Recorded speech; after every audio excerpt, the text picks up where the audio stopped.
Good morning बच्चों आज आपकी आई वर्कशीट नंबर 2। डेट है 8 जुलाई 2021। आज का टॉपिक हमारा क्या है? Article a and the. As you know we have discussed it about it in our online class. Article क्या होते हैं? Articles are also called determiners. These are the words used before the noun and specify the nouns. इसके दो part मैंने बताए थे, indefinite and definite. Indefinite होते हैं वो ए और एन होते हैं,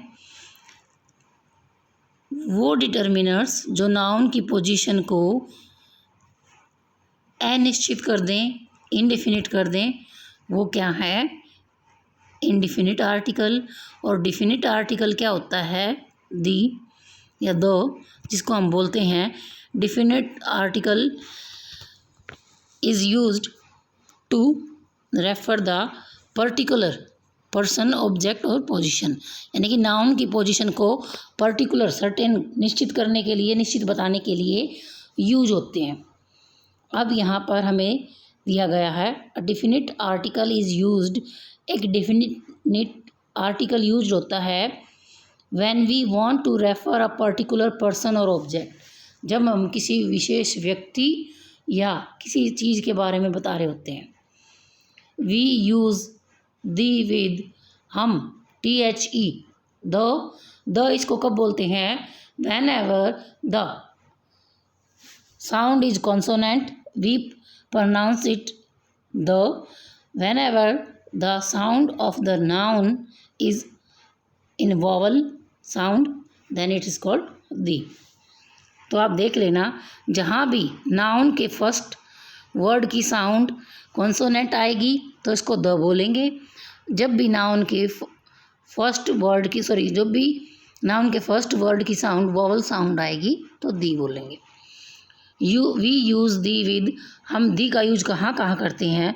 अ सिंगुलर और प्लूरल नाउन, हम इसका यूज किसी भी एक वचन या बहुवचन संज्ञा के साथ यूज करते हैं। When it is clear obvious which person और thing we are talking about. कहाँ यूज करते हैं? वहाँ यूज करते हैं जब हम ये बात क्लियर करते हैं कि हम किस पर्सन या किस चीज़ के बारे में बात कर रहे हैं।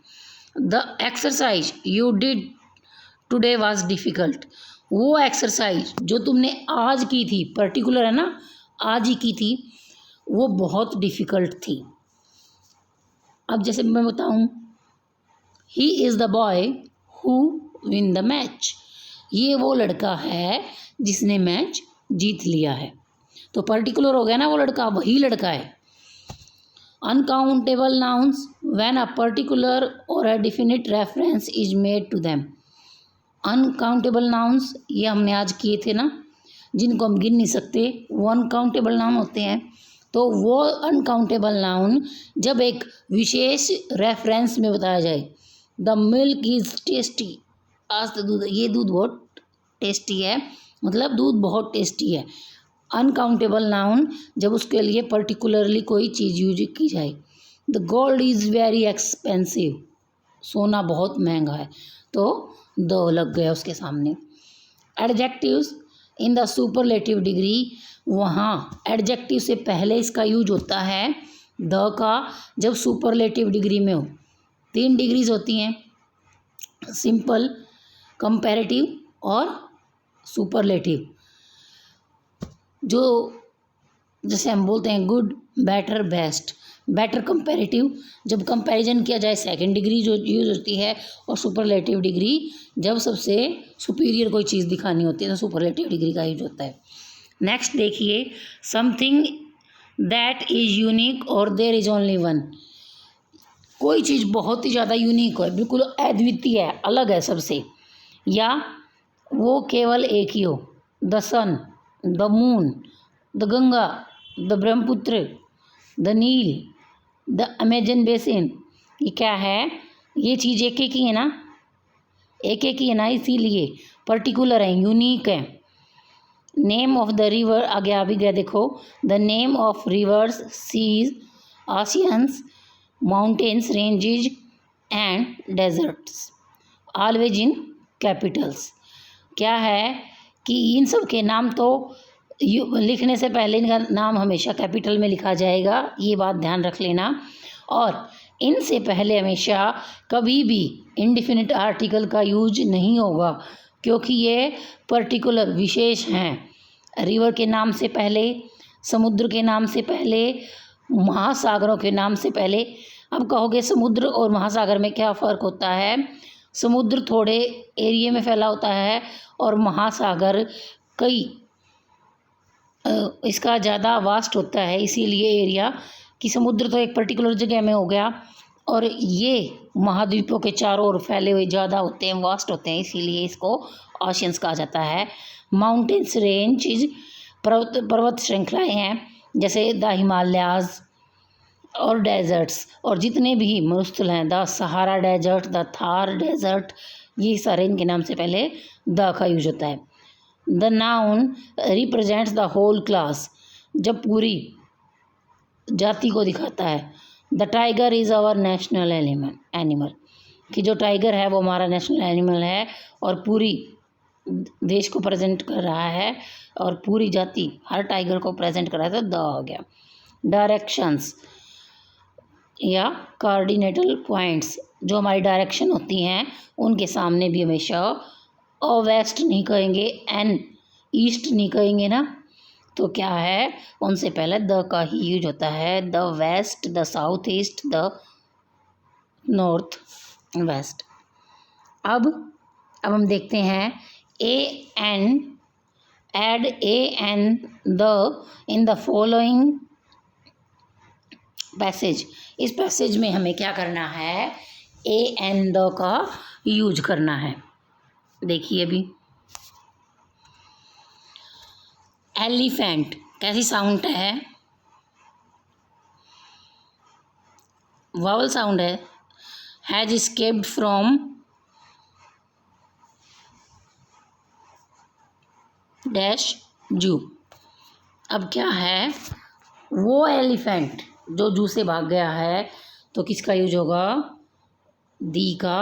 इसको हमने दी क्यों कहा है, क्योंकि ई ए की साउंड आ रही थी ना, इसीलिए from the zoo. It has taken shelter in a near by, in a near by school. Everyone in the neighbourhood seems to be extremely scared. No one is ready to face the elephant. The क्यों उस elephant को face करना नहीं चाह रहे थे। The zoo officials, मतलब जू के जो कर्मचारी थे, have been called to capture the elephant. I saw a dolphin yesterday. The Red Fort is situated in Delhi. Ram helped an old man in crossing the road. We have a beautiful garden. The garden, अब कहोगे ma'am कि आपने पहले तो the use कर दिया, अब sorry use कर दिया, अब द क्यों, क्योंकि पहले तो हम सिंपल बात कह रहे हैं, we have a beautiful garden, हमारे पास एक सुंदर सा बगीचा है। द गार्डन इज फुल, जो हमारे पास है वो फुल ऑफ फ्लावर्स है, फुल ऑफ रोजेज है, इसीलिए हमने किसका यूज किया है, द का। There is a little milk in the jar, jar में थोड़ा सा दूध है। नेक्स्ट देखिए, आई सॉ एन एक्सीडेंट